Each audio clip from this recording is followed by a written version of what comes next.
नमस्कार, आप सुन रहे हैं द बॉलीवुड रेडियो और मैं हूं आपके साथ अनूप आकाश वर्मा।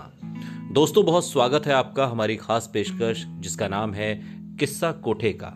और किस्सा कोठे का में आज हमारी मेहमान हैं 19वीं सदी की मशहूर तवायफ बड़ी मलका जान, जो 19वीं सदी की ही मशहूर तवायफ गौहर जान की मां भी हैं। तत्कालीन संयुक्त प्रांत यानी कि आज के उत्तर प्रदेश के आजमगढ़ में 26 जून 1873 को पैदा हुई गौहर जान का खानदान मिली जुली संस्कृति का है, जिसमें मिश्रित धर्म है, मिश्रित संस्कृति है, मिश्रित राष्ट्रीयता का भी अद्भुत नमूना था। गौहर जान की दादी हिंदू थीं, दादा ब्रिटिश और पिता आर्मेनियाई मूल के ईसाई। पिता विलियम रॉबर्ट येवॉर्ड पेशे से इंजीनियर थे और आजमगढ़ में उनकी ड्राई आइस की फैक्ट्री थी। विक्टोरिया की मां एक आर्मीनियाई यहूदी थी और पिता अंग्रेज ईसाई। विलियम रॉबर्ट येवॉर्ड ने सन 1872 में विक्टोरिया हेमिंग से शादी की थी। विक्टोरिया हेमिंग को गीत संगीत और नृत्य से जुनून के हद तक लगाव था और वो घंटों रियाज किया करती थी। और इसी वजह से आइस फैक्ट्री से थके मांदे जब विलियम रॉबर्ट येवॉर्ड घर लौटते तो घर में गीत संगीत और नृत्य चल रहा होता। इस वजह से पहले तो पति पत्नी के बीच काफी कहासुनी हुई, फिर उसके बाद झगड़े होने शुरू हो गए।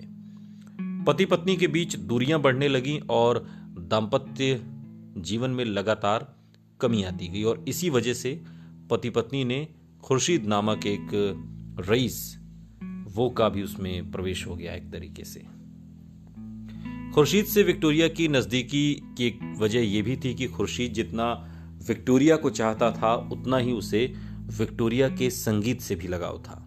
और सही वक्त पर खुर्शीद ने विक्टोरिया के रूप और संगीत दोनों से गहरी मोहब्बत का न सिर्फ खुलेआम इजहार किया, बल्कि कलहपूर्ण वातावरण में रह रही विक्टोरिया हेमिंग के जख्मी दिल पर मोहब्बत का मरहम भी लगाता रहा।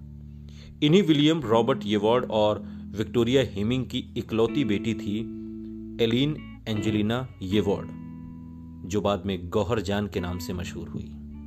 ये पूरा किस्सा अब आप समझ रहे होंगे किस तरीके से आगे बढ़ रहा है।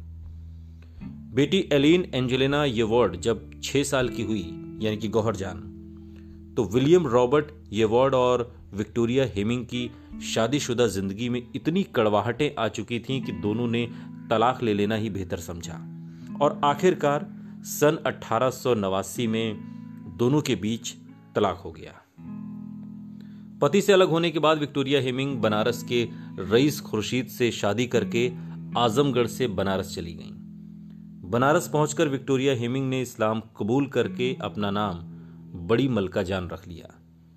अपने नाम से पहले उन्हें बड़ी शब्द इसलिए जोड़ना पड़ा क्योंकि उस वक्त हिंदुस्तान में मलका जान नाम की 2 और मशहूर गायिकाएं मौजूद थीं और वे भी मलका जान के नाम से ही जानी जाती थीं। एक थी खुद बड़ी मलका जान आगरे वाली, दूसरी थी मुल्क पुखराज की मलका जान और तीसरी थी चुलबुली मलका जान। बड़ी मलका जान बाकी 2 मलका जान से उम्र में बड़ी थीं, तो जाहिर है अपने नाम में मलका जान से पहले बड़ी जोड़ लेना कतई गैर मुनासिब नहीं था।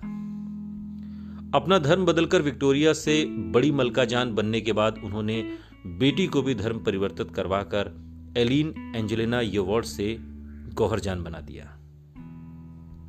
बड़ी मलका जान उस जमाने की मशहूर कथक नृत्यांगना और शास्त्रीय संगीत की गायिका थीं। खुर्शीद के साथ निकाह के बाद बड़ी मलका जान तकरीबन 4 सालों तक बनारस में रहीं।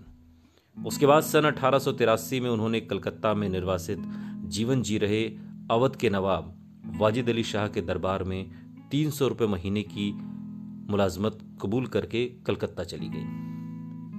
बड़ी मलका जान कथक की प्रशिक्षित नृत्यांगना तो थी ही, वो उन्हें उर्दू कविता और गजल गायन में भी महारत हासिल थी।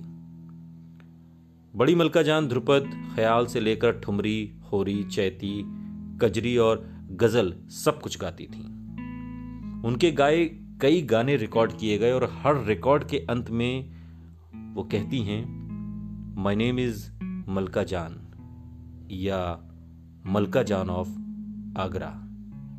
सुनते रहिए द बॉलीवुड रेडियो, सुनता है सारा इंडिया।